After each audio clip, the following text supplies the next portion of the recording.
Even though Snow White and the Seven Dwarfs is possibly the most watched Disney movie, Snow White herself isn't really the most interesting character in the film. That honor belongs to the Seven Dwarfs themselves, whose many interacting personalities make them the favorites of countless viewers. Today, more than 70 years after the movie's release, the Seven Dwarfs are some of Disney's most recognizable characters, and much of their popularity comes from their well-developed personality traits. From the comical dopey to the uppity doc, the dwarfs are set in stone, literally, in the mass consciousness, which makes their nuanced development process all the more fascinating. See, the Disney studio went through a lot of name and personality changes before settling on the dwarfs we know today. The process of finalizing the dwarfs was long and sometimes contentious, but it resulted in some of cinema's most iconic characters. Let's take a look at how Disney was able to name and describe the Seven Dwarfs we know today from a field of more than 50 candidates. The names of the dwarfs were among the first things to be decided in Snow White, coming just after the basic outline of the story was created in 1934. Now, the original Snow White fairy tale by the Brothers Grimm didn't actually name the dwarfs. It didn't really give them personalities either. As a pioneer in character animation, the Disney studio would do things different, however. They had already succeeded in making similar-looking characters think and act differently, such as in The Three Little Pigs. So the Seven Dwarfs were to be a sort of cinematic demonstration of that art. Dwarfs' names fit their personalities. Walt Disney decided from the beginning that each of his dwarfs would have individual personalities, usually indicated by their name. When pre-production on Snow White started in 1934, Walt and his story crew started brainstorming dozens of different names and personalities for the final Seven Dwarfs.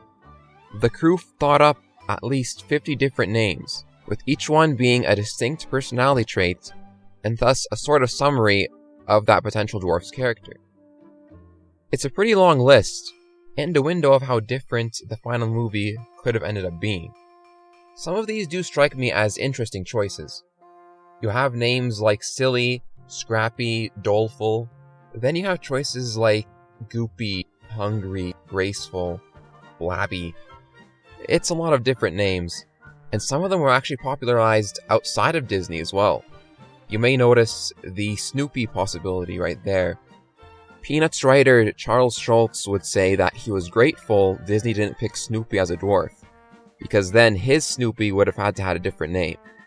You can also see Daffy here. The Daffy we know would not come into existence until a few years after the dwarfs were finalized.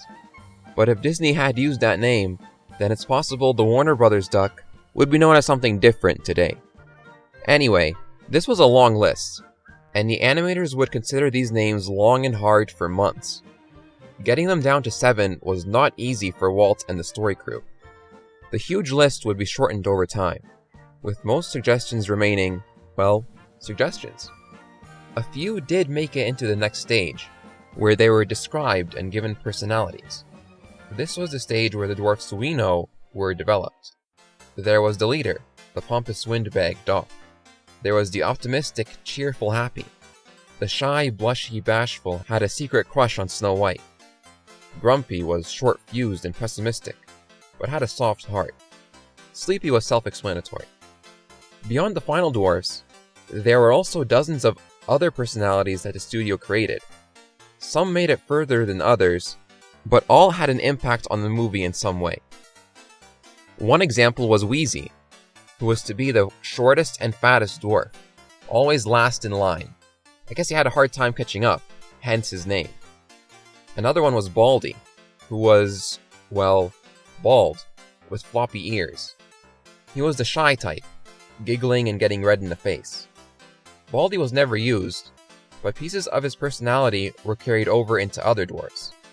Bashful got the shy, red-faced demeanor, and Dopey got the floppy ears. One cool unused dwarf was named Awful. He was supposed to be the morally worst dwarf. He stole, he drank, and he was always dirty. The other dwarfs looked at him as a lost cause. I'm curious as to how he would have played out in the final movie.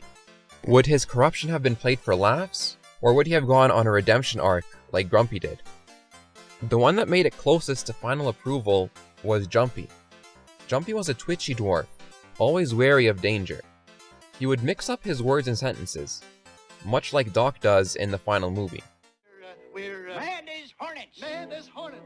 No, we're not. We're bad as hornets. No, as bad as what was I saying? That could actually be why Jumpy was cut. The story team may not have seen much potential in his personality, and given parts of it away to other dwarves. In any case, by the end of story meetings in October 1934, only Doc, Grumpy, Bashful, Sleepy, and Happy were named and described. The other two dwarfs were still unfinalized.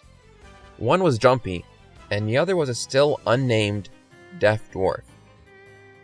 Over the next year, Snow White would stay in pre-production as Walt expanded the studio and hired more animators.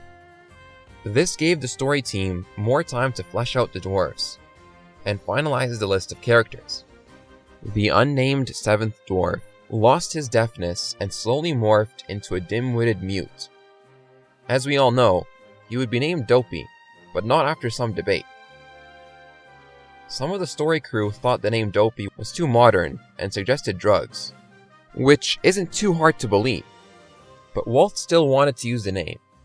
And after he discovered Shakespeare used the word dopey in one of his plays, the rest of the story crew agreed, and that was all Walt needed to finalize Dopey's creation. The funny thing is, there's no evidence Shakespeare actually used the word in the first place. Make of that what you will. The last dwarf would go through some more changes. Jumpy's word mixing was given to Doc, and he would then be replaced by Deafy, a happy but hard of hearing dwarf. Deafy, being almost deaf, would misconstrue conversations and take offense at them. This would naturally be a productive tool for gags throughout the movie. He would also constantly clash with Grumpy, much like Doc does in the final movie. From a gag standpoint, Deafy ended up being too similar to Dopey, so the crew soured on him. His clashes with Grumpy were given to Doc instead, which made more sense characteristically. By January 1936, the studio was about to start animating the movie. With time running out, Deafy was finally axed and replaced with the Sneezy we know and love today, and all seven dwarfs took their place in the final scripts. In the end, I believe the seven chosen dwarfs worked out alright. There are some interesting unused choices, especially considering parts of their personalities were given to the final seven, such as with Doc's word mixing, which came from Jumpy, and Dopey's floppy ears, which came from Baldy. This exchange of traits really shows that the story crew considered countless interactions and plot points in their decisions. Anyway, that's all I have for now. Thank you so much for watching. I think I've seen more of Snow White's development process than any other movie, so I appreciate the chance to share it with the rest of the YouTube world. If you liked what you saw, consider liking the video and subscribing to the channel for more Disney videos. Have a swell day, and I'll see you later.